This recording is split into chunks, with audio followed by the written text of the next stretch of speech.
우리가 지난 시간에 소비함수를 소비라고 하는 것이 가처분 소득의 함수라고 우리가 가정을 하면서 이와 같은 간단한 1차 함수로 표현을 했었고, 또 투자라고 하는 것은 실질 이자율의 함수라고 가정을 해서 이렇게 우리가 1차 함수로 투자 함수를 설정을 했어요. 여기서 물론 A와 B도 다 0보다 크고 C와 D도 다 0보다 큰 숫자로 가정을 해서 투자는 실질이자율의 감소 함수라고 해서 여기다가 마이너스를 붙였어요. 이 두 개의 식을 이용을 해서 우리가 IS식을 도출을 했죠. 그래서 IS식을 우리가 도출한 식을 보면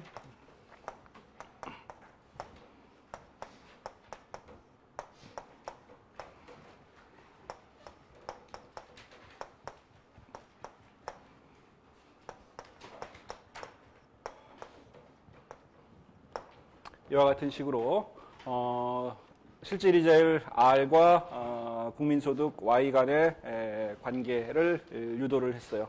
이 식이 바로 우리가 Y는 C 더하기 I 더하기 G라는 식에서부터 유도가 된 것이고, 이때 실질이자율과 Y 간에는 마이너스 관계가 있기 때문에 여기 앞에 붙어있는 계수가 마이너스 계수가 붙어있기 때문에 우하향하는 곡선으로 표시가 될 것이고, 그 다음에 나머지 텀들은 다 외생적으로 결정되는 놈들인데, 예를 들어서 정부 지출이 증가하면 Y가 1-B분의 1이 증가한다는 얘기는 정부 지출이 한 단위 증가해서 IS 곡선이 이동하는 그 거리를 이렇게 표시를 했어요. 그리고 1-B분의 1은 우리가 케인지안 크로스에서 배웠던 승수 효과를 나타내 주는 것이고, 마찬가지로 조세가 한 단위 증가했을 때 Y는 1-B분의 -B만큼 감소를 하니까 이 부분이 조세 승수를 나타내는 놈이 되겠어요. 그리고 여기 A라든지 C라든지 이런 놈은 소비 또는 투자가 외생적으로 증가하는 것을 나타내주는 그런 값들이 되겠어요. 뭐 여기서도 마찬가지지만 소비가 어떤 외생적인 힘에 의해서, 즉 가처분 소득이 아닌 다른 어떤 힘에 의해서 소비가 한 단위 증가하면 C는 Y-T가 고정되어 있기 때문에 C는 얼만큼 증가를 해요? 한 단위 A 단위만큼 증가를 할 것이고, 여기 앞에 붙어 있는 거를 보더라도 여기 C를 일단 제껴놓고 생각을 하면 A가 한 단위 증가하면 Y는 1-B분의 1만큼 증가하겠죠. 재정지출, 정부지출 승수하고 똑같이 우리가 외생적으로 C가 증가하다든지 외생적으로 I가 증가할 경우에도 그 승수 효과는 1-B분의 1이 되겠어요. 자, 그 다음에 우리가 한 것은 이제 LM 곡선을 도출을 했어요. LM 곡선에서 P분의 M은 우리가 고정되어 있다고 가정을 했고, 즉 물가가 경직적인 상황에서 P는 고정되어 있고 M이라고 하는 놈은 중앙은행에 의해서 외생적으로 결정되는 정책 변수라고 이렇게 얘기를 했어요. 그리고 우리가 화폐 수요 함수는 Y와 R의 함수인데, 우리가 가격이 경직적인 상황에서 명목이자율과 실질이자율이 같다고 했기 때문에 여기서 명목이자율 대신에 실질이자율을 그냥 사용을 했고, 이놈도 역시 우리가 소비함수나 투자함수와 마찬가지로 그냥 어떤 단순한 1차 함수의 형태로 이렇게 주어져 있다고 한다면 역시 마찬가지로 E와 F는 0보다 크겠죠. 그러면 여기서부터 우리가 P분의 M이 고정되어 있는 상황에서 LM 곡선을 도출을 했어요. 그래서 LM 곡선을 도출을 하면 R은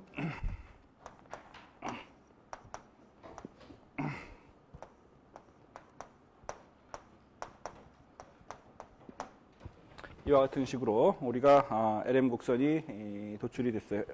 이때 E와 F가 둘 다 플러스 값이기 때문에 R과 Y는 서로 플러스 관계가 있게 되고, 따라서 LM 곡선은 우상향하는 모습으로 이렇게 표시가 됐어요. 자, 이 상황에서 이제 지난 시간에 우리가 여기까지 했고, 여기서부터 이제 AD 곡선을 한번 도출을 해봅시다.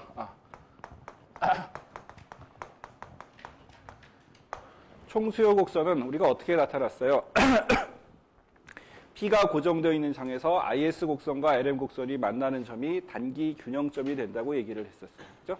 그 단기 균형점으로부터 우리가 AD 곡선을 P가 여러 가지 다른 서로 P에 대응되는 Y 값을 우리가 AD 곡선이라고 이렇게 얘기를 했었어요. 자, 이 식으로부터 AD 곡선을 도출하기 위해서는 이 IS 곡선과 여기 주어져 있는 LM 곡선이 만나는 점에 AD 곡선 점이 될 것이기 때문에 여기 R을 LM 곡선상에 LM 곡선을 IS 곡선상에다가 대입을 하면서 두 곡선이 만나는 점을 우리가 구할 수가 있겠어요. 즉 여기다가 이 식을 여기다가 대입을 하면 R이 없어질 것이고 결국 이 R이라는 부분이 이렇게 표시가 될 것이기 때문에 이것을 정리를 하면 Y와 여기 나와 있는 P 간의 관계를 우리가 하나 만들어낼 수가 있겠죠. 그것이 바로 AD 곡선이 되겠어요. 자, 한번 써봅시다. 자, 먼저 IS 곡선에서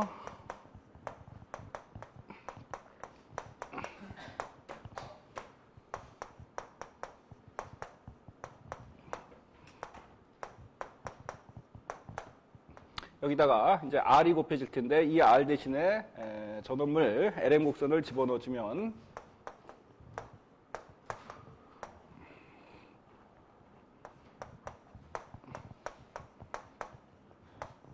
이런 식으로 표현이 되겠죠.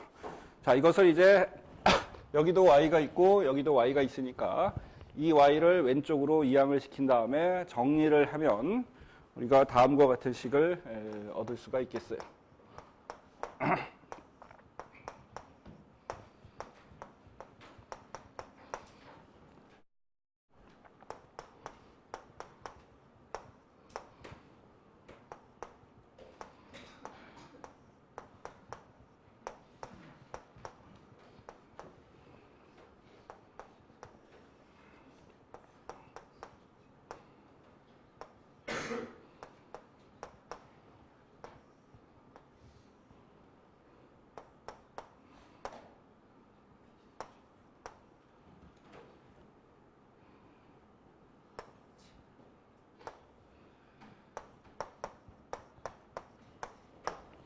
자, 이와 같이 좀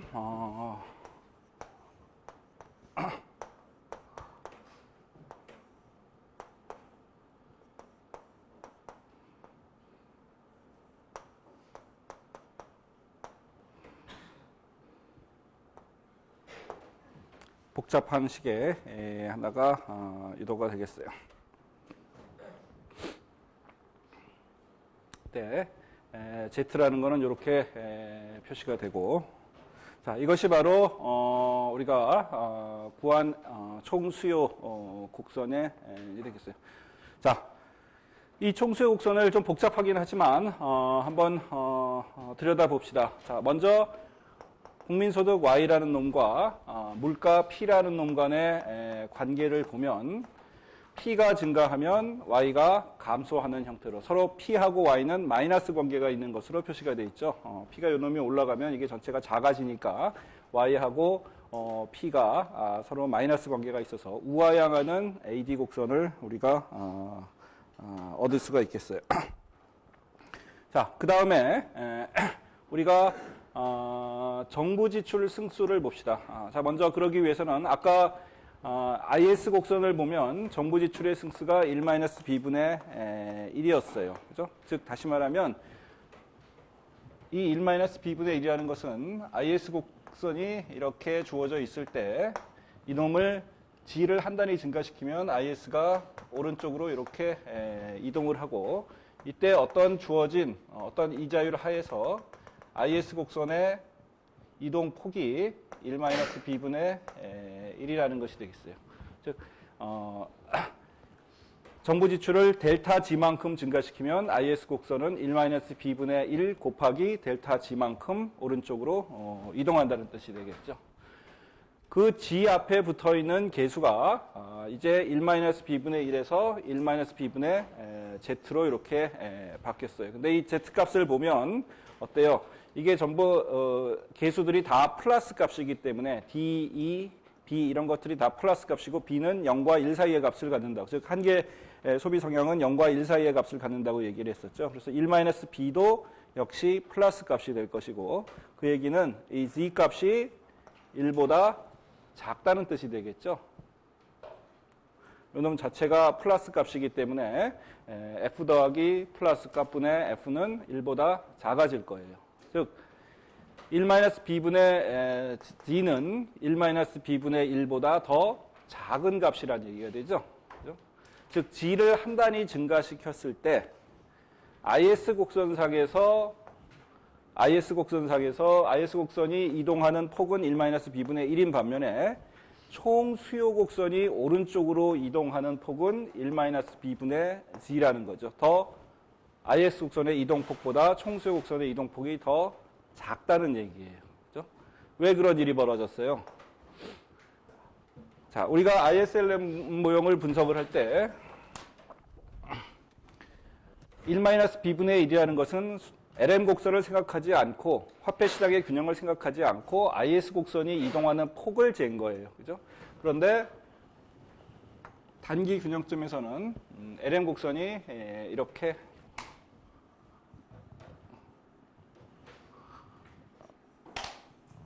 주어져 있을 거예요. 우상향에 이렇게 주어져 있으면 IS 곡선의 이동폭은 1-b분의 1이지만 g를 한 단위 증가시켰을 때 실제 y가 늘어나는 부분은 요만큼만 늘어나는 거죠. 1-b분의 1보다 작게 늘어났어요. 그죠? 즉 g를 한 단위 증가시켰을 때 재화시장의 균형을 얘기하는 y의 증가폭은 1-b분의 1이 되지만 화폐시장의 균형까지 동시에 고려하는 재화시장과 화폐시장이 둘 다 균형이 되는 단기 균형점에서 y는 is 곡선의 이동폭보다 더 작아졌어요. 이 작아지는 폭이 바로 우리가 이 AD 곡선을 어떻게 구했어요? is 곡선과 LM 곡선을 서로 결합을 해서 구했죠. 다시 얘기하면 재화시장과 화폐시장이 다 같이 균형을 이루는 점을 구한 것이 AD 곡선이에요. 따라서 g를 한 단위 증가시켰을 때 y가 늘어나는 것이 is 곡선의 이동폭보다는 더 작아질 거예요. AD 곡선에서. 그 작아지는 폭이 얼만큼 작아지느냐? 바로 z만큼 작아지는 거예요. 이 z는 1보다 작은 값이고.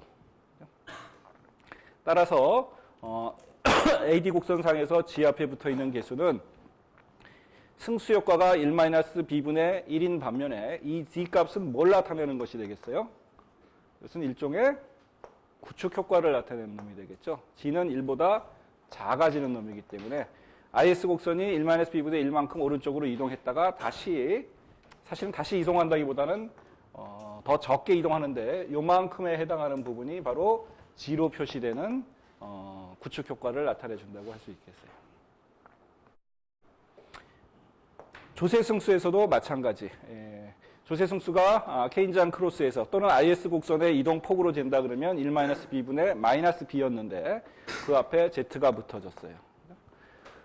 그 밖에도 마찬가지. 조금 전에 얘기했듯이 외생적으로 소비나 투자가 증가했을 때 가처분 소득이나 실질 이자율의 변화 없이 외생적으로 소비나 투자가 증가했을 때 A 또는 C가 증가하더라도 그것의 승수 효과는 IS 곡선에서보다 더 작아지는 Z가 곱해짐으로써 더 작아지는 그런 식으로 나타나고 있어요. 그렇지만 그 Y가 증가하는 폭은 IS 곡선에서 나타난 케인지안 크로스에서 나타난 것보다 더 작지만 G가 증가하면 Y가 증가하니까 IS가 오른쪽으로 이동하는 것은 맞고 역시 T가 증가하니까 Y는 감소하는 쪽으로 작동하는 것도 맞고 여기 마이너스 사인이 있으니까 그 밖에 외생적으로 C나 I가 증가했을 경우에도 IS 곡선이 오른쪽 또는 AD 곡선이 그래서 오른쪽으로 이동하는 것도 여기서 하고 달라지는 건 없어요. 그 폭만 달라지는 정도만 달라지는 거로 얘기를 할 수 있겠어요.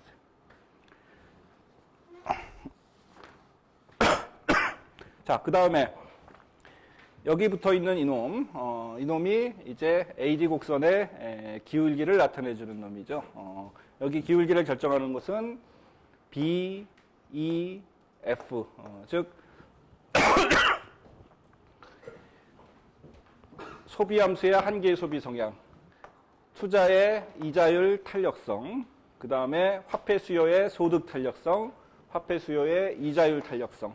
이 네 개의 파라미터가 다 같이 한꺼번에 작동을 해서 AD 곡선의 기울기를 결정을 해주고 있어요. 자, 여기서 한 가지 마지막 한 가지 코멘트. 여러분들이 우리가 중간 시험 전에 배웠던 것을 한번 돌이켜 봅시다. 자, 우리가 중간 시험 전에 AD 곡선이라는 것도 한번 유도를 했어요. 화폐 교환 방정식부터 유도를 한번 했었죠. 그죠? 그리고 우리가 그때 AD 곡선을 유도할 때는 사실은 뭐 IS 곡선, LN 곡선 이런 거 생각 안 하고 그냥 유도를 한 것이긴 하지만 그 뒤에 있는 얘기를 한번 생각을 해보면 우리가 고전학파의 화폐 수량설이라는 거를 우리가 공부를 했었어요. 그때 화폐 수량설을 하면서 우리가 케임브리지 학파의 화폐 수요 함수는 무엇에 의해서 결정된다고 얘기를 했어요? 소득에 의해서 결정된다고 얘기를 했었죠. 그리고 우리가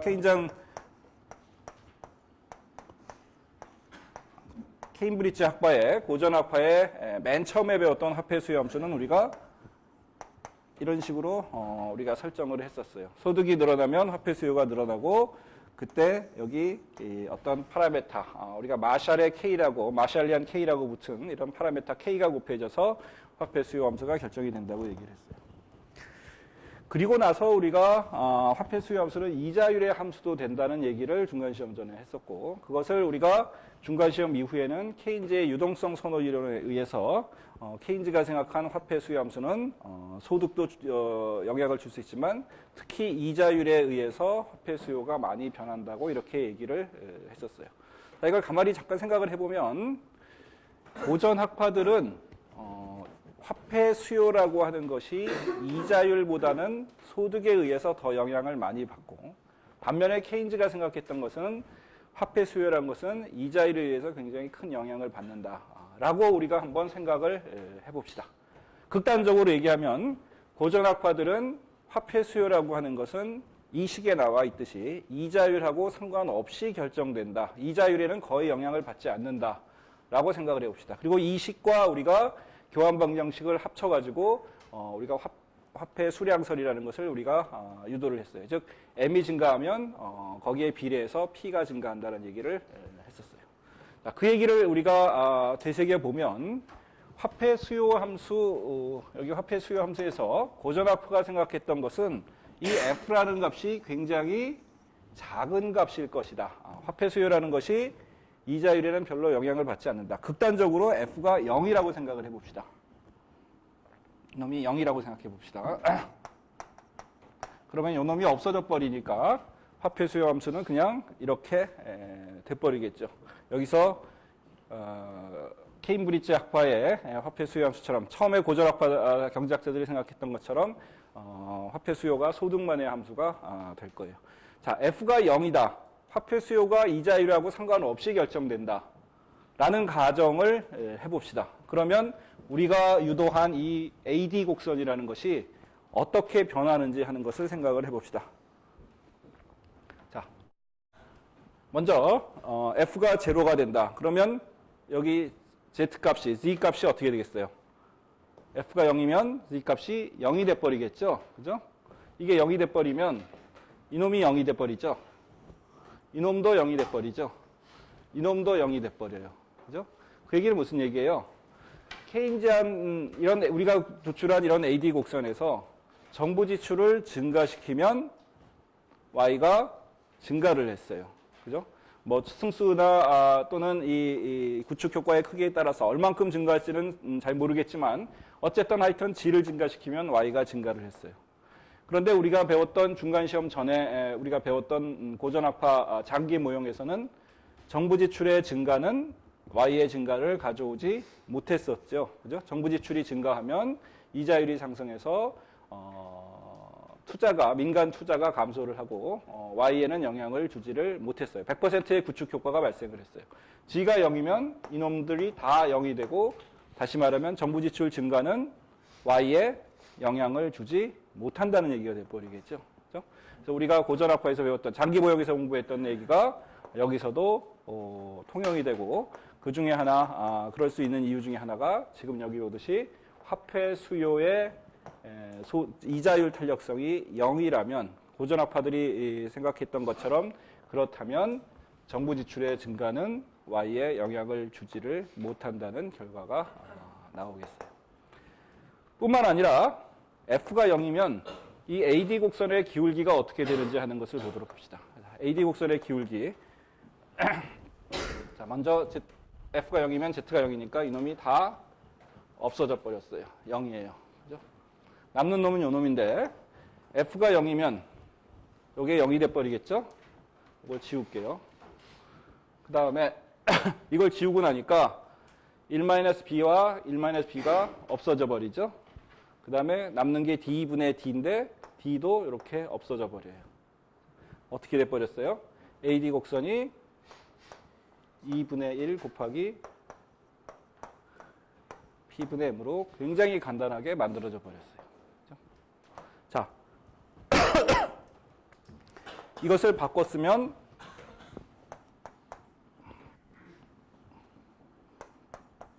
P분의 M은 2 곱하기 Y가 되죠. 그죠? 이거를 P분의 M에 대해서 정리를 하면 양변에다 2를 곱해주면 이런 식으로 바뀌어버릴 거예요. 이 식은 여기서 봤던 이 식하고 사실상 똑같은 거죠. 이놈이 화폐에 공급하고 같아질 테니까 화폐 시장에서 결국 고전학파 또는 장기 모형에서 배웠던 이 균형 조건이 우리가 처음 배웠던 균형 조건이 AD 곡선의 모터 형태로 이런 식으로 바뀌어버려요. 즉 F가 0이라는 것이 지금 우리가 하고 있는 이런 단기 분석에서 얼마나 중요한 역할을 하고 있는지 하는 것을 다시 한번 확인할 수가 있죠.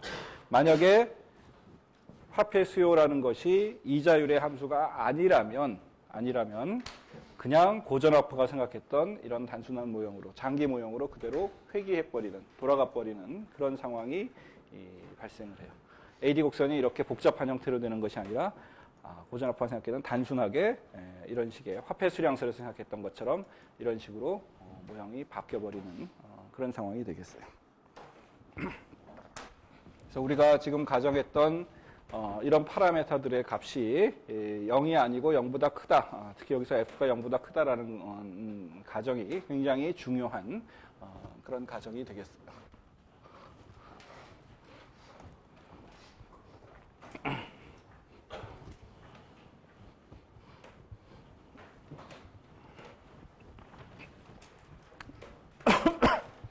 자, 우리가 소비함수, 투자함수, 그 다음에 화폐수요함수 이 세 개를 선형함수로 우리가 설정을 하고 거기에 따라서 소비의 가처분 소득에 대한 소비의 탄력성, 다시 말하면 한기 소비 성향, 그리고 투자의 이자율 탄력성, 그 다음에 화폐 수요의 소득 탄력성과 화폐 수요의 이자율 탄력성 이 네 개의 파라미터가 결국 우리가 봤던 IS 곡선과 LM 곡선의 기울기를 결정하는데 중요한 역할을 했어요. 기울기를 결정하는 그런 파라미터들이 됐어요. 그럼 IS 곡선과 LM 곡선의 기울기가 왜 중요한지 하는 것을 한번 생각을 해봅시다. 자, 먼저 LM 곡선이 이렇게 주어져 있다고 합시다. 그리고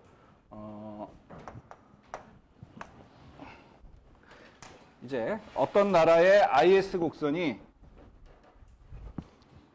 두 나라가 있어서 두 나라가 LM 곡선은 이렇게 똑같은 모양을 가지고 있는데 더 정확하게 얘기하면 LM 곡선의 기울기는 같은데 E와 F 값은 같은데 IS 곡선의 기울기가 서로 다르다라고 생각을 해봅시다.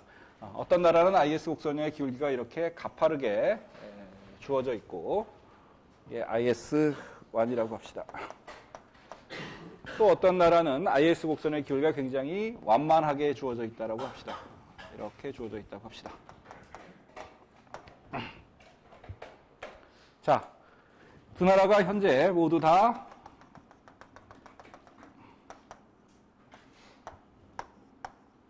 Y0와 R0에서 단기 균형을 이루고 있다고 합시다. 자, 이때 두 나라가 똑같이 정부 지출을 증가시켰다고 생각합시다. 같은 양만큼 증가시켰다고 생각합시다. 즉 다시 말하면 똑같은 크기만큼 IS 곡선을 오른쪽으로 이동시켰다고 생각을 해봅시다. 그러면 첫 번째 나라 같은 경우에 IS 곡선이 이렇게 이동을 하고 이때 이 이동 거리가 즉 정부 지출 승수 1-b분의 1이 똑같이 이만큼 주어져 있다고 합시다. 반면에 LM 곡선, 두 번째 나라도 같은 크기만큼 IS 곡선을 오른쪽으로 이동시켰다고 합시다. 그러면 그래서 이만큼의 IS 곡선의 이동이 있었다고 합시다. 이 두 거리가 동일하다고 생각을 해봅시다. 자, 이런 상황에서 새로운 균형점을 보면 이제 LM 곡선에는 변화가 없기 때문에 첫 번째 나라의 경우에 새로운 균형점이 여기서 형성이 될 것이고 두 번째 나라에는 새로운 균형점이 이 점에서 결정이 될 거예요. 이 두 점을 비교를 해봅시다. 어느 나라가 Y에 더 큰 영향을 줬어요. IS1 첫 번째 나라가 똑같이 첫 번째 나라, 두 번째 나라 똑같이 IS 곡선을 같은 크기만큼 오른쪽으로 이동시켰는데 첫 번째 나라의 소득 증가분이 두 번째 나라의 소득 증가분보다 더 크게 나타났죠. 즉 Y를 증가시키는 데 있어서 재정 정책의 효과가 G를 증가시키는 재정 정책의 효과가 IS 곡선을 이동시키는 재정 정책의 효과가 어느 나라에서 더 컸어요? 첫 번째 나라에서 더 컸어요. 다시 얘기하면 재정 정책의 효과는 IS 곡선의 기울기가 가파를 때, 완만할 때보다 가파른 경우에 재정 정책이 더 효과를 가질 수 있다. Y를 증가시킨다는 측면에서 재정 정책이 더 효과적이다라고 우리가 이렇게 얘기를 할 수가 있겠어요. 반대로 이번에는 똑같은 상황을 한번 생각을 해봅시다. LM 곡선이 이렇게 주어져 있고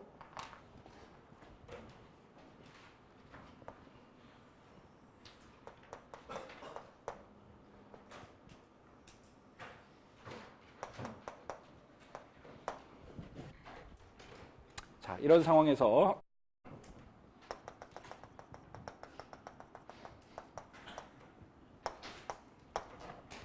이번에는 통화정책을 사용한다고 생각을 해봅시다.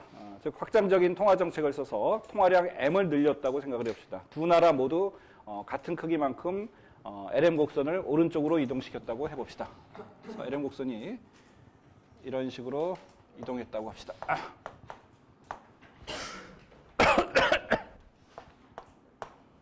자, 그럼 새로운 균형점은 첫 번째 나라의 경우에는 여기, 두 번째 나라의 경우는 여기가 될 거예요. 어느 쪽이 더 소득이 많이 증가했어요? 두 번째 나라가 소득이 더 많이 증가를 했죠. 즉 통화정책은 두 번째 나라가 더 효과적이라고 Y를 증가시킨다는 측면에서 통화정책은 두 번째 나라에서 더 효과적이었다고 얘기를 할 수가 있겠어요. 재정정책은 첫 번째 나라가 더 효과적이었고 통화정책은 두 번째 나라가 더 효과적이었어요. 다시 말하면 정리를 하면 IS 곡선의 기울기가 가파르면 가파를수록 재정정책의 효과는 크게 나타나는 반면에 통화정책의 효과는 작게 나타난다는 뜻이 되겠죠. IS 곡선의 기울기가 가파를수록 재정정책의 효과는 작고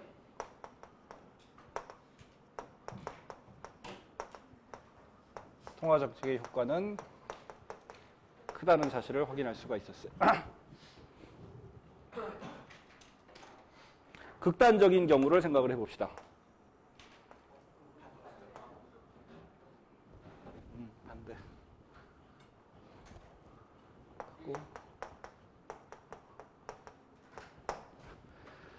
IS 곡선의 기울기가 LM 곡선이 이렇게 주어져 있는데 IS 곡선의 기울기가 굉장히 가파라서 거의 수직선이 됐다고 합시다.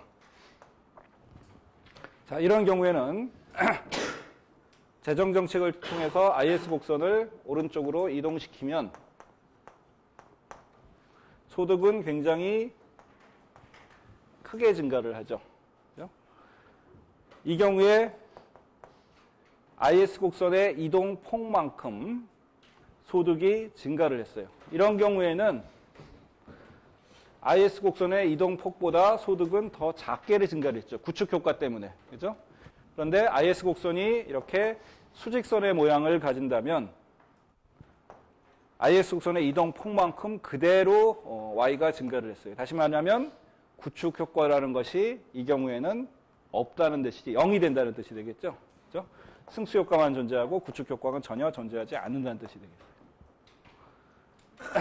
반대로 IS 곡선이 거의 수평선의 모양을 갖는다면 이렇게 IS 곡선을 오른쪽으로 이동시켜봤자 거의 그 자리에 그대로 있을 테니까, 그죠? 그대로 있을 테니까 Y에 전혀 영향을 주지 못한다는 뜻이 되죠. 다시 말하면 100%의 구축 효과가 발생을 한다는 뜻이 되겠어요. 반대로 이렇게 수직선인 경우에는 통화정책을 사용해서 LM 곡선을 오른쪽으로 이동시켜봤자, 통화량 증가를 통해서 LM을 오른쪽으로 이동시켜봤자 Y에는 영향을 주지 못하는 거죠. 이렇게 IS 곡선이 수직선일 경우에는 재정정책의 효과는 100% 나타나는 반면에 통화정책의 효과는 0이 돼버리는, Y에 아무런 영향을 주지 못하는 결과가 나와요. 반대로 이런 경우에는 IS 곡선 수평선의 모양을 가질 때는 재정정책은 전혀 효과가 없지만, 전혀 Y에 영향을 주지 못하지만 통화정책은 LM 곡선을 이동시키면 Y에 굉장히 큰 영향을 줄 수가 있게 되겠어요. 즉 IS 곡선의 기울기에 따라서 IS 곡선의 기울기가 가파르면 가팔수록 재정정책의 효과는 크고 통화정책의 효과는 작아지고, 반대로 얘기하면 IS 곡선의 기울기가 완만하면 완만할수록 재정정책의 효과는 작아지고 통화정책의 효과는 극대화될 수 있다는 뜻이 되겠어요. 즉 한쪽에서 기울기에 따라서 재정정책의 효과가 크면 통화정책의 효과는 작아지고, 반대로 재정정책의 효과가 작으면 통화정책의 효과는 커지는 그런 모습이 나타나겠죠. 그래서 만약에 정책 당국이 그 나라의 IS 곡선의 기울기를 잘 알고 있다 그러면 Y를 증가시키는 데 있어서 재정정책과 통화정책이 어느 게 더 효과적인지를 우리가 판단할 수가 있겠죠. 자, IS 곡선의 기울기에 대해서 봤으니까 LM 곡선의 기울기에 대해서도 우리가 대충 어떤 일이 벌어질 것인지를 예상을 할 수가 있을 거예요. 이번에는 IS 곡선의 기울기는 이렇게 일정하게 주어져 있는데 LM 곡선의 기울기가 다른 경우를 한번 생각을 해봅시다. 그래서 하나는 LM 곡선이 이렇게 굉장히 기울기가 가파른 형태로 되어 있고, 또 하나는 LM 곡선의 기울기가 이렇게 완만한 형태로 되어 있다고 합시다.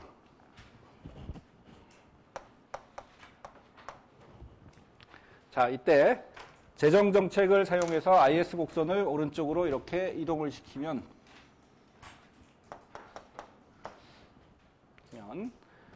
새로운 규정점이 여기하고 여기가 되겠죠. 자, LM2의 경우가 Y에 미치는 효과가 더 컸어요. 그렇죠? 즉 LM 곡선이 기울기가 완만하면 완만할수록 재정정책의 효과가 더 크게 나타난다는 사실을 알 수가 있겠죠. 그렇죠?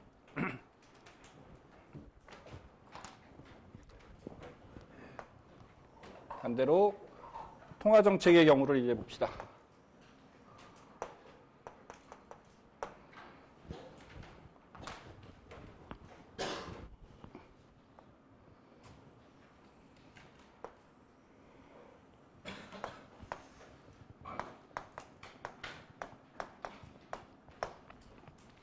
이런 경우에 통화정책을 사용해서 LM 곡선을 오른쪽으로 이동시키면 두 경우에 똑같은 폭만큼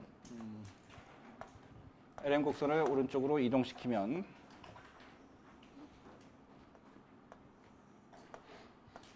요 크기 길이가 똑같다라고 한다 그러면 그럼 새로운 균형점에서 여기하고 여기가 되겠죠. LM1의 경우가 Y에 미치는 효과가 더 커요. 즉 LM 곡선이 기울기가 가파르면 가파를수록 Y에 미치는 효과가 더 크다는 얘기죠. 즉 통화정책의 효과가 더 크다는 얘기가 되겠어요. 다시 얘기하면 LM 곡선의 기울기가 가파를수록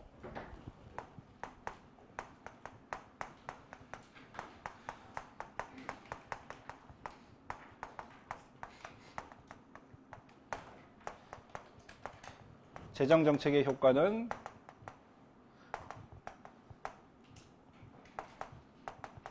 작고 통화정책의 효과는 더 크다는 사실을 알 수가 있겠어요.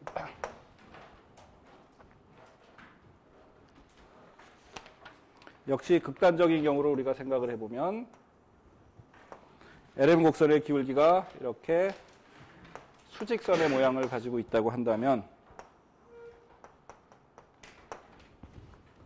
LM 곡선의 기울기가 굉장히 커서 수직선의 모양을 가지고 있다면 IS 곡선을 이동시키는 재정정책은 Y에 아무런 영향을 주지 못하게 되고 반대로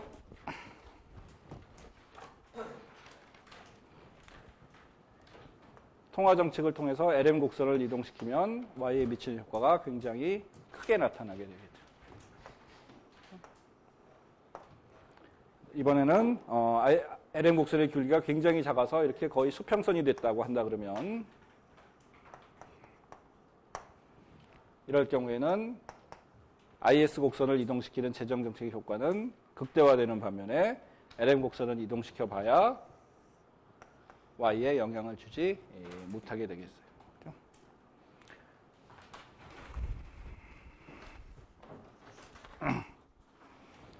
그래서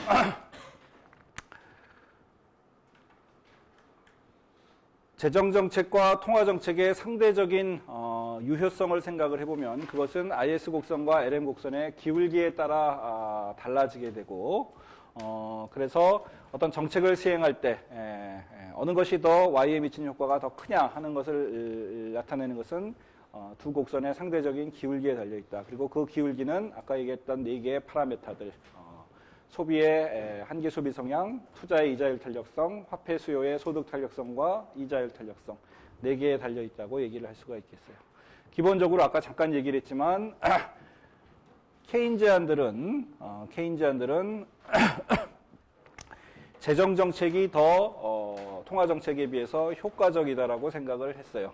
그래서 LM 곡선의 기울기가 굉장히 완만하고 반대로 IS 곡선의 기울기는 굉장히 가파른 그런 상황을 생각을 했고 반면에 고전학파들은 그 반대의 경우를 생각을 해서 재정정책보다는 통화정책이 좀 더 효과적일 것이라고 우리가 조금 전에 봤던 식으로 화폐 수요의 이자율 탄력성이 제로이면 재정정책은 아무런 영향을 주지 못하고 통화정책만 Y에 영향을 줄 수가 있겠죠. 그래서 그런 식으로 약간 철학적으로 두 학파가 단기와 장기의 개념도 있지만 이런 정책의 상대적인 유효성에 대해서도 조금 다른 생각을 하고 있었던 것으로 이렇게 생각이 돼요. 여러분들 요새 세계 경제가 굉장히 안 좋은 이런 상황에서 이제 해외의 유명한 경제학자들이나 뭐 이런 사람들이 특히 뭐 IMF 같은 데서도 그렇고 보면 각 나라에서 이제 지금 현재 이자율이 거의 제로인 상태로 가 있으니까 특히 선진국에서는 통화정책을 이용해서 더 이상 총수요 곡선을 오른쪽으로 이동시키는 게 거의 불가능한 이런 상황이 돼 있다고 생각을 하고 각 나라가 여건이 허락하는 범위 내에서 재정을 확대해야 된다는 그런 정책 권고들이 굉장히 많이 나오고 있어요. 그런 것들이 어떤 의미에서 보면 상당히 케인지안적인 생각에 기초를 하고 있다라고 볼 수가 있겠어요. 그래서 재정의 중요성을 강조하는 사람들 이렇게 보면 특히 이제 우리가 얘기하는 소위 대가라고 하는 빅샷이라고 하는 이런 경제학자들이 얘기하는 걸 보면 재정을 확대해야 된다라고 얘기하는 사람들은 10점 팔고 케인지안일 가능성이 굉장히 많아요.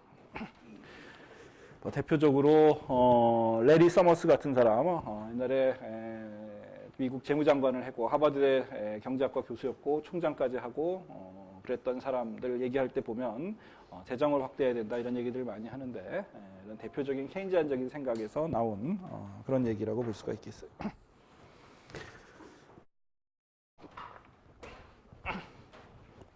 그래서 여기까지 우리가 간단한 산수를 통해서 IS 곡선과 LM 곡선의 기울기가 어떻게 결정되는지 하는 것을 봤고 거기에 따라서 IS 곡선과 LM 곡선의 기울기가 차이가 날 수 있고 그 IS 곡선과 LM 곡선의 기울기의 차이는 결국은 재정 정책과 통화 정책의 상대적인 유효성을 결정하는 그런 요인이 되겠어요. 자, 우리 11장에서 이제 할 수 있는 얘기들은 다 했어요. 그리고 이제 마지막으로 한 가지만 더 우리가 언급을 하고 11장을 마치도록 이렇게 합시다. 자, 이렇게 학부에서 여러분들한테 수업을 할 때 제일 고민되는 내용 중에 하나는 우리가 IS 곡선, LM 곡선을 만드는 과정에서 이를테면 IS 곡선을 우리가 유도하는 과정에서 재화시장의 균형식을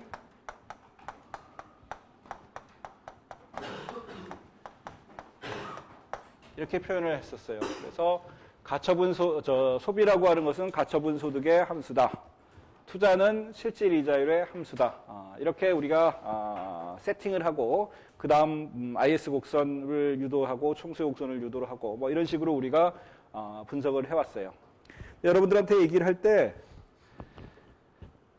지금 이 식은 이렇게 쓰여져 있는 식, 다시 말하면 소비는 가처분 소득의 함수고 투자는 실질 이자율의 함수라고 하는 이 내용은 만고불변의 진리가 아니에요. 우리가 모형을 가장 간단하게 하고 여러분들한테 가장 쉽게 가장 간단하게 IS 곡선을 유도하고 하는 과정에서 우리가 가정을 한 거예요. 물론 소비를 결정하는데 가장 중요한 요인이 가처분 소득이라고 하는 데서는 그럴 수 있겠지만 그 외에 다른 여러 가지 요인들도 소비에 영향을 미칠 수가 있어요. 투자도 마찬가지. 투자를 결정할 때 우리가 배우는 이런 단기 모형에서 실질 이자율이 투자에 미치는 가장 중요한 요인이라고 하는, 빼먹을 수 없는 가장 중요한 요인이라고 하는 것에는 부정할 수가 없지만 그 밖에 다른 요인들도 투자에 영향을 미칠 수가 있어요. 그래서 여러분들 어떤 책을 보면 예를 들어서 이걸 이렇게 표시 안 하고 투자는 Y와 R의 함수다. 이렇게 표현을 하기도 하고 이런 식으로 얼마든지 소비와 투자에 미치는 영향들을 다른 요인들을 같이 가지고 들어와서 모형을 설정하는 경우들도 많이 있어요. 이렇게 되더라도 예를 들어서 투자라고 하는 것은 실질이자율의 마이너스 함수고 요놈은 플러스의 함수고 소득이 늘어나면 투자도 늘어난다. 이를테면 소득이 늘어나서 기업이 장사가 잘 되면 그만큼 이윤도 많이 생길 수 있고 이윤이 많이 생기면 그 이윤으로 투자도 많이 할 수 있고 이렇게 우리가 얼마든지 이걸 조금 바꿔볼 수가 있어요. 그럼 우리가 아까 했듯이 예를 들어서 투자 함수라고 하는 것은 아까는 이렇게 표시를 했었는데 이거를 얼마든지 C0 더하기 C D1Y 마이너스 D2R 이런 식으로 바꿔서 우리가 분석할 수 있어요. 이렇게 바꾸더라도 바꾸면 어떻게 되겠어요? 여러 가지 IS 곡선을 도출하고 총수의 곡선을 도출할 때 파라미터가 하나 들어가니까 복잡해지겠죠. 이놈을 왼쪽으로 이동시키면서 뭔가 좀 복잡해지는 면은 있지만 결과적으로 우하향하는 IS 곡선과 우하향하는 총수의 곡선을 도출하는 데는 아무런 문제가 없어요. 복잡만 해질 뿐이지. 그래서 그냥 단순하게 R만의 함수다로 이렇게 했지만 실제로는 이렇게 할 수도 있다는 뜻이 되겠어요. 그 외에 여러 가지 굉장히 많은 요인들이 사실은 C하고 I에 영향을 줄 수 있을 거예요. 여러분들이 혹시 다른 기회에 또는 다른 교과서나 이럴 때 또는 여러분들이 나중에 어떤 시험을 준비할 때 시험을 볼 때 문제 이렇게 나온다 해도 전혀 당황할 필요 없이 이것이 그냥 단순하게 R만의 함수가 아니라 소득의 함수도 될 수 있다. 이렇게 확장을 해서 생각할 수 있는 힘을 가지기를 바라요. 자, 이거하고 관련해서 한 가지 또 교과서에는 없는 얘기를 하나 하도록 합시다. 사실은 나는 굉장히 중요하다고 생각을 하는 얘기인데 우리가 가지고 있는 NQ 교과서에는 거기에 특별한 언급은 없는 것 같고 그렇지만 우리가 좀 더 사고의 폭을 넓히는 데 있어서 우리가 중요한 내용이라고 생각을 해서 여러분들한테 여러분들하고 같이 좀 생각을 해보도록 합시다. 자, 이 식을 보면 IS식을 나타내는 이 식을 보면 소비라고 하는 놈은 현재의 소비죠. 현재의 소비는 무엇의 함수냐면 현재의 가처분 소득의 함수예요. 마찬가지로 투자라고 하는 것은 현재의 투자는 2016년의 투자는 2016년의 실질이자율의 함수가 되겠어요. 그렇죠? 자, 그런데 현재의 가처분 소득이 아니라 미래의 가처분 소득이 어떻게 될지에 대해서 사람들은 예상을 할 것이고 그 예상에 따라서 오늘의 소비가 달라질 수 있을 거예요. 예를 들면 여러분들이 이제 졸업을 하고 취직을 한다고 생각해 봅시다. 여러분들이 취직을 했어요. 취직을 해서 2월 말에 이제 합격 통지를 받고 3월 1일부터 출근을 한다고 생각을 해봅시다. 출근을 할 때 보니까 내가 출근을 하면 3월 25일 날 월급을 이를테면 300만 원을 받는다. 그런데 나는 지금 내 주머니 안에는 돈이 별로 없다. 이렇게 생각을 해봅시다. 자, 그러면 합격을 했으니까 여러분들 친구들이 이제 한턱 내라. 이렇게 얘기할 수도 있을 것이고, 뭐 그렇지 않더라도 합격을 했으니까 나의 미래 소득이 올라갈 것을 예상하고 현재 소비를 높일 수가 있겠죠. 즉, 현재 여러분들의 가처분 소득은 별로 높지 않지만 미래의 가처분 소득이 높다는 사실을 여러분들이 알고 있다면 현재의 소비에 영향을 줄 수가 있을 거예요.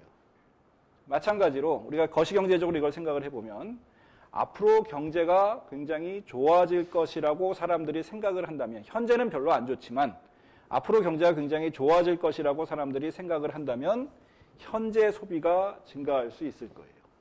즉 Y가 앞으로 높아질 거라고 생각하면 현재 소비가 높아질 수 있고 마찬가지 식으로 만약에 앞으로 현재는 아닌데 앞으로 내년쯤 돼서 정부가 T를 낮출 것이다. 세금을 낮춰줄 것이라고 생각하면 소득에는 변화가 없더라도 올해와 내년에 소득에는 변화가 없더라도 내년에 조세가 낮아질 것이라고 여러분들이 예상을 한다면 미래의 가처분 소득이 높아질 것이고 따라서 현재 소비도 또 높아질 수가 있을 거예요. 이렇게 미래에 대한 예상에 따라서 현재 소비가 얼마든지 변할 수가 있을 거예요. 마찬가지로 아까 여기다 Y도 썼지만 미래에 경기가 좋아질 것을 생각하면 미래에 경기가 좋아질 것을 생각하면 미래에 이윤이 많이 늘어날 것으로 기업이 예상할 수 있고 그러면 현재의 투자가 증가할 수도 있을 거예요.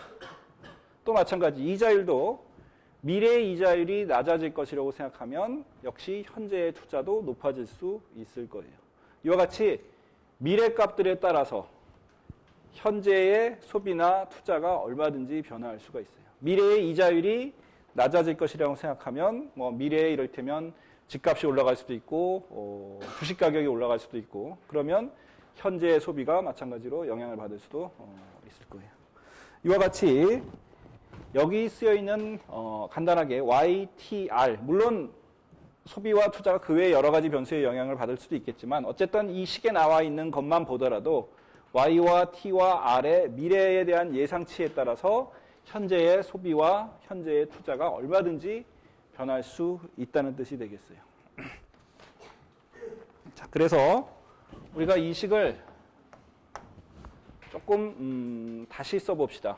다시 말하면 그런 미래에 대한 예상이 현재의 소비와 투자에 영향을 미칠 수 있다는 뜻으로 우리가 A를 C 더하기 I를 민간 부분의 지출을 A라고 표시를 해봅시다. 그러면 이 A라는 놈은 이 식에 따르면 뭐의 함수냐면 Y의 함수이고 T의 함수이고 R의 함수가 될 거예요. 이런 식으로 우리가 표시를 할 수 있겠죠. 그런데 미래에 대한 예상치가 현재의 지출에 영향을 미칠 수 있다고 한다면 이 식은 이제 단순하게 Y, T, R만의 함수가 아니라 Y에 대한 예상치, T에 대한 기대값, R에 대한 기대값에 따라서 현재의 지출이 변할 수 있고 거기에 따라서 현재의 Y에 영향을 미칠 수가 있다는 뜻이 되겠죠. 이번에는 우리가 지금 얘기하고 있는 이건 전부 IS 곡선에 대한 얘기였어요. 재화시장의 균형에 관한 얘기였죠. 자, 우리가 재화시장의 균형을 나타내면서 지난 시간까지 유도했던 이런 IS 곡선이 지난 시간까지 유도했던 IS 곡선은 다 현재 값들의 관계식을 가지고 유도를 했었어요. 그렇죠? 그런데 이런 놈들이 변하게 되면 IS 곡선이 어떻게 변할까요?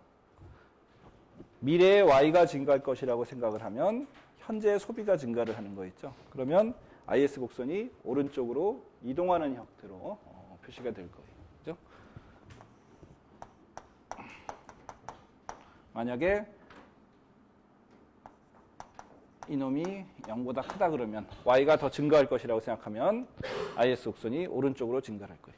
미래에 텍스가 증가할 것이라고 생각하면 IS가 왼쪽으로 이동할 것이고, 미래에 이자율이 떨어질 거라고 생각하면 IS가 오른쪽으로 이동을 하게 될 거예요. 그렇죠? 그래서 이런 놈들이 IS 곡선을 이동시키는, 왜냐하면 우리가 도출하는 IS 곡선은 현재 값들의 관계식을 이용해서 만든 재화시장의 균형식이니까 제3의 변수라고 할 수 있는 이런 놈들이 변하게 되면 IS 곡선이 오른쪽으로 또는 왼쪽으로 이동을 하게 되겠죠. 그럼 LM 곡선은 어떻게 될까요? LM식은 우리가 이렇게 표현을 했었어요. 왼쪽은 우리가 고정되어 있다고 했으니까 실질 화폐의 공급은 픽스고, 이제 실질 화폐의 수요를 생각을 해봅시다. 자, 그러면 미래에 대한 소득이 증가할 것이다. Y가 내년에 더 높아질 것이라고 생각하면 오늘의 화폐 수요는 어떻게 변할까요?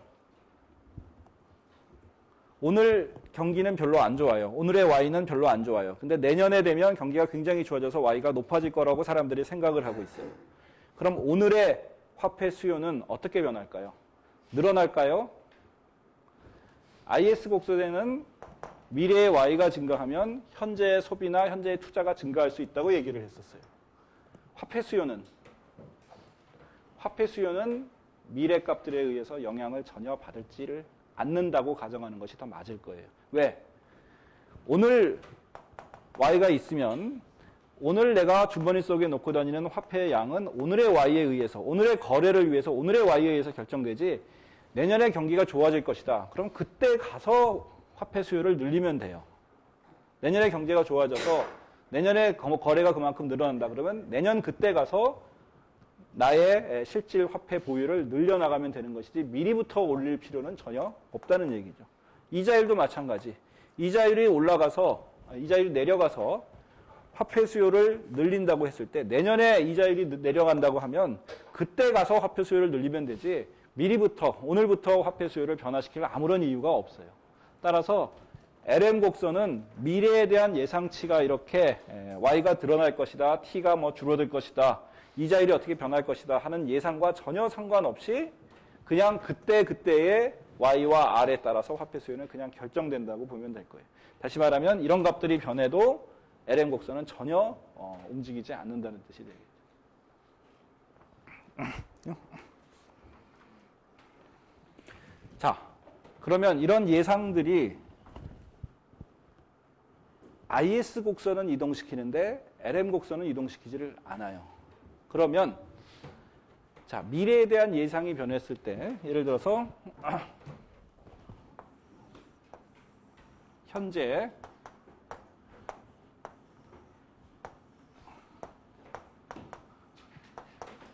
단기 균형이 이렇게 되어 있다. 그런데 내년도에 이 점은 2016년에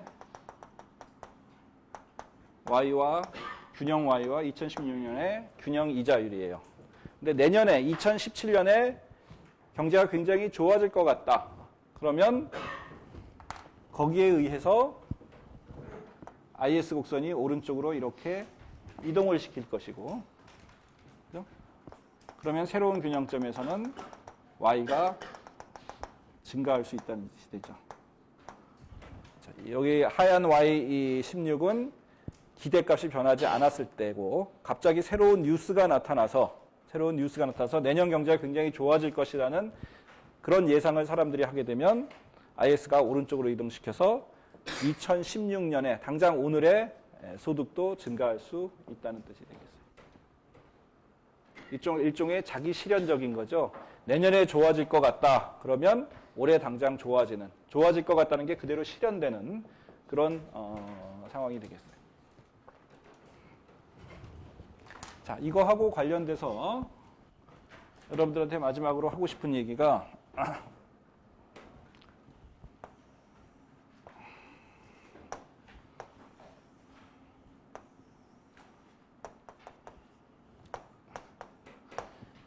상당히 미묘한 문제이긴 한데 한번 생각을 해봅시다. 지금 여러분들한테 한 얘기를 가지고 원래 균형점이 여기 있었다고 합시다.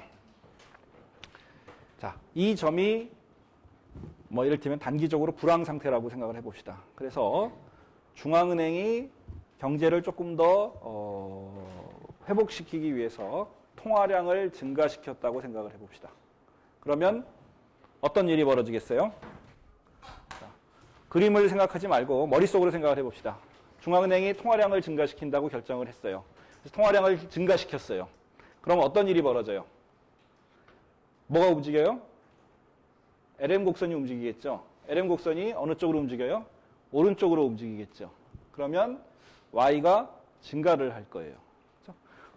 자, 우리가 지금까지 배운 바에 의하면 지금 내가 얘기한 중앙은행이 통화량을 증가시켰을 때는 LM 곡선이 이렇게 이동시켜서 Y가 증가한다. 여기가 끝이었어요. 그래서 뭐 AD 곡선이 이동한다. 뭐 여기가 다 여기서 스토리가 끝나는 거였어요. 그런데 내가 조금 전에 얘기한 이런 걸 한번 생각을 해봅시다. 이놈과 확장적인 통화 정책을 연결해서 한번 생각을 해봅시다. 자, 중앙은행이 통화량을 증가시켰다. 그러면 여러분들이 어떻게 생각을 하겠어요? Y가 늘어날 것이다라고 생각을 할 거예요. 그죠? 자, Y가 늘어나면 어떻게 되겠어요? Y가 늘어나면 내 소비를 증가시킬 수 있겠죠. Y가 중앙은행이 통화정책을 쓴다. 확장적인 통화정책을 사용하였다. 집행하였다. 그러면 Y가 증가할 것이다 라고 예상을 할 것이고 Y가 증가할 것이라고 예상하는 순간 소비를 증가시킬 수가 있을 거예요. 소비가 증가한다는 얘기는 IS 곡선이 움직인다는 얘기죠. 그죠? 그러면 LM 곡선이 이렇게 한번 움직이는 것에 그치지 않고 Y가 Y0에서 Y1으로 증가한다는 것을 사람들이 기대를 할 것이고 이 기대에 근거해서 미래의 가처분 소득이 증가할 것이고 거기에 따라서 오늘 소비도 다시 증가시킬 수가 있을 거예요. 오늘 소비가 증가시키는 순간 IS 곡선이 오른쪽으로 이렇게 이동을 하겠죠. 이렇게 이동하면 균형점은 여기가 될 것이고 소득은 Y1이 아니라 Y2까지 증가할 수도 있을 거예요. 기대라는 것을 반영을 하면 통화정책의 효과는 단순하게 Y0를 Y1까지 증가시키는 것이 아니라 Y1에서 Y2까지도 기대의 변화를 통해서 Y2까지도 증가시킬 수 있다는 뜻이 되겠어요. 우리가 아까 ISLM 곡선의 기울기 얘기를 했었어요. 그죠? 극단적인 경우는 아니지만 예를 들어서 이런 경우를 생각해 봅시다.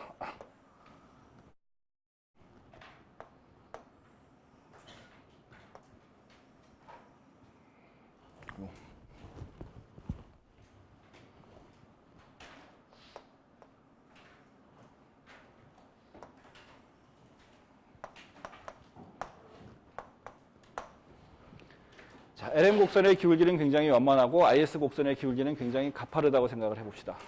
자, 이런 상태에서 균형점이 여기 있어요. 자, 이때 이 나라의 중앙은행이 통화량을 증가시켰어요. LM 곡선을 이렇게 이동을 시켰어요. 수평으로 이렇게 이동을 시켰어요. 그러면 균형점이 여기가 되겠죠. 기대의 변화가 없다 그러면 소득의 증가분은 그렇게 크지 않을 거예요.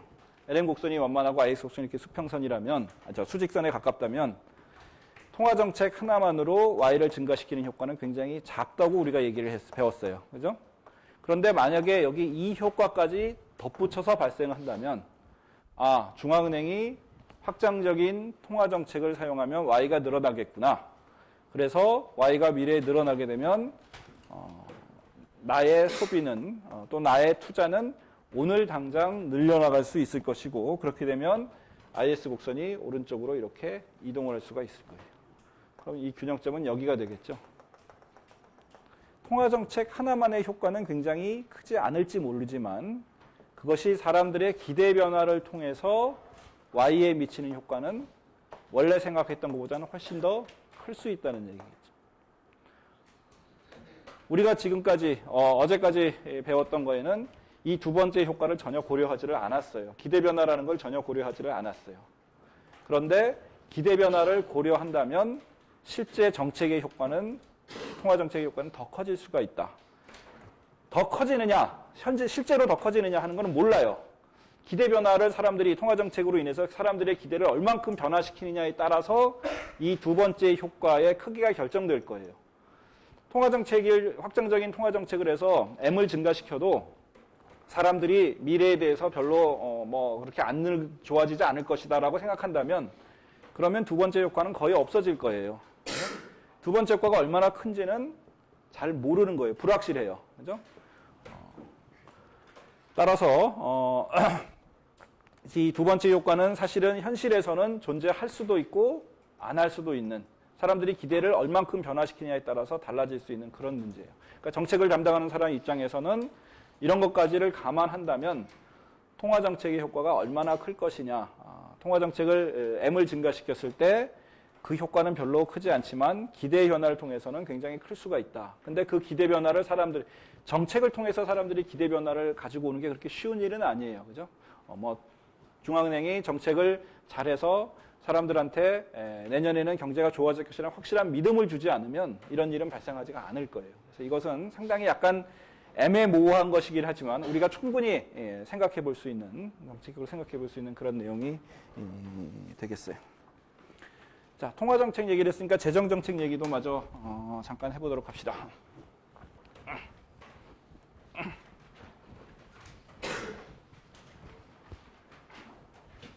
자, 현재 정부가 재정 적자에 시달리고 있어요. 즉 G가 T보다 훨씬 커서 재정 적자에 시달리고 있어요. 그래서 이것이 계속되면 국가 부채가 막 늘어나고 그래서 뭔가 안 좋은 일이 있을 테니까 정부가 긴축을 한다고 생각해 봅시다. 정부 지출을 줄여야 되겠다. 이렇게 생각을 해봅시다. 이를테면 우리가 몇 년 전에 경험했던 그리스라든지 이 남유럽 국가들, 항상 만성적인 재정 적자에 시달리고 있던 국가들이 이제 뭔가 문제가 생기니까 IMF라든지 또는 EU라든지 이런 데서 여러 가지 구조조정 내지는 이런 걸 하면서 한 가지 요구했던 것이 재정의 균형 재정을 몇 년 안에 좀 이루어라. 그래서 정부 지출을 삭감을 해라. 이런 얘기를 했었어요.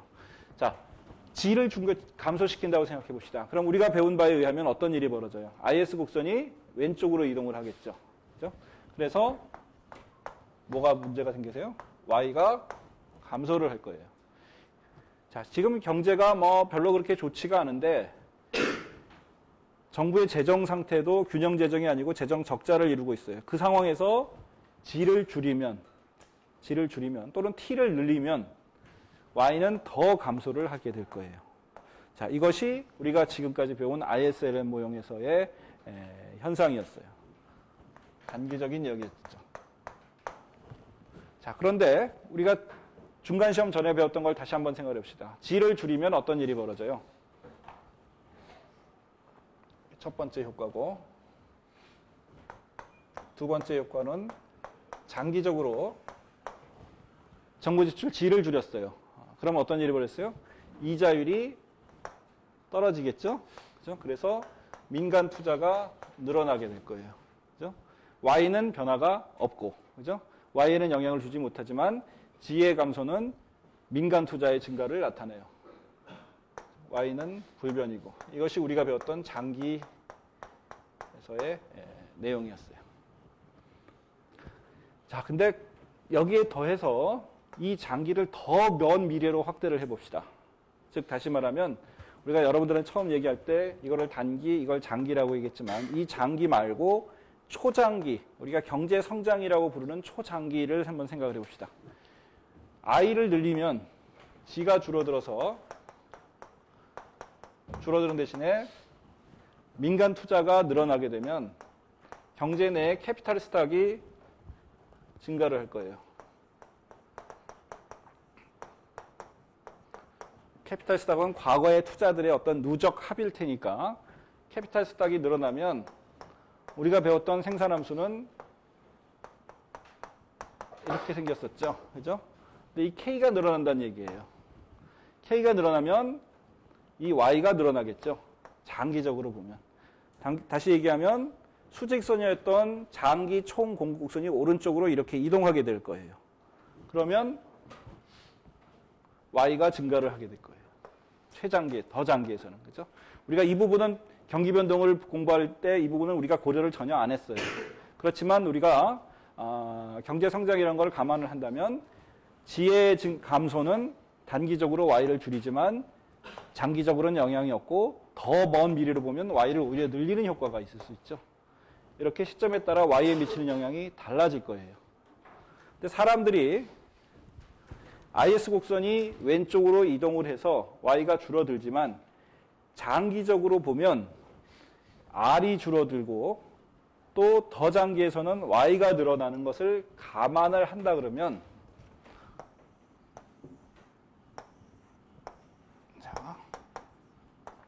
우리가 배운 바에 의하면 IS 곡선은 왼쪽으로 이렇게 이동을 하는 거지만 그래서 Y가 줄어드는 거지만 이런 이펙트를 우리가 생각을 한다 그러면 IS 곡선은 이런 이펙트에 의하면 IS 곡선은 오른쪽으로 이동을 하겠죠.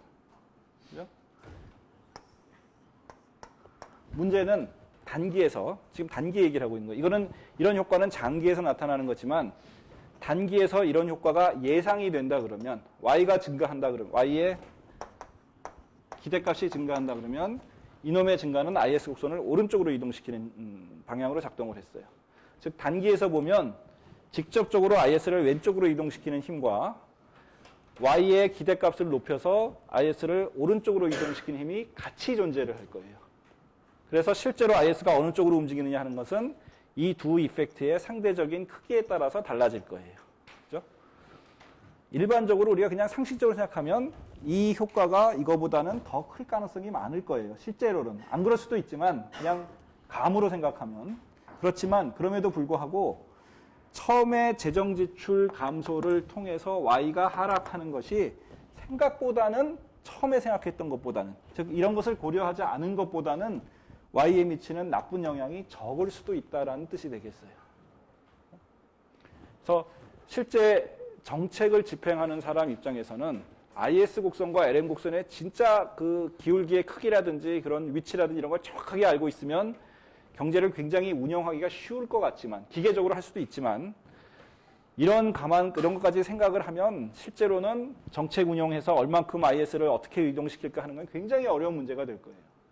이런 예상을 정확하게 사람들이 어떻게 반응할까랑까지 감안을 해서 정책하기는 쉬운 일이 아니에요. 그래서 처음에 ISLM 우리가 배웠던 것은 경기 침체가 되면 뭐 M을 증가시키든지 G를 증가시키든지 T를 떨어뜨려서 IS 총수요를 오른쪽으로 이동시키면 뭐 장기 균형적으로 금방 이동할 수 있겠네 이렇게 생각을 할 수 있지만 그렇게 실제 경제는 단순하게 기계적이지는 않다는 뜻이 되겠어요.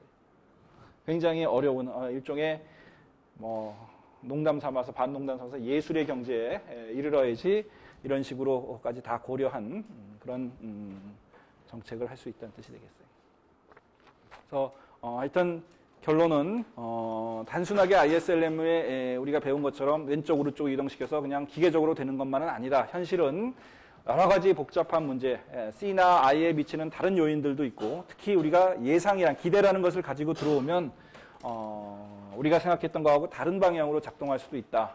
그래서 생각보다 굉장히 복잡하다. 뭐 이런 얘기를 하고 싶어요. 자, 여기까지 우리 11장 마치고 내일은 우리 12장 오픈 이코노미로 넘어가도록 합시다.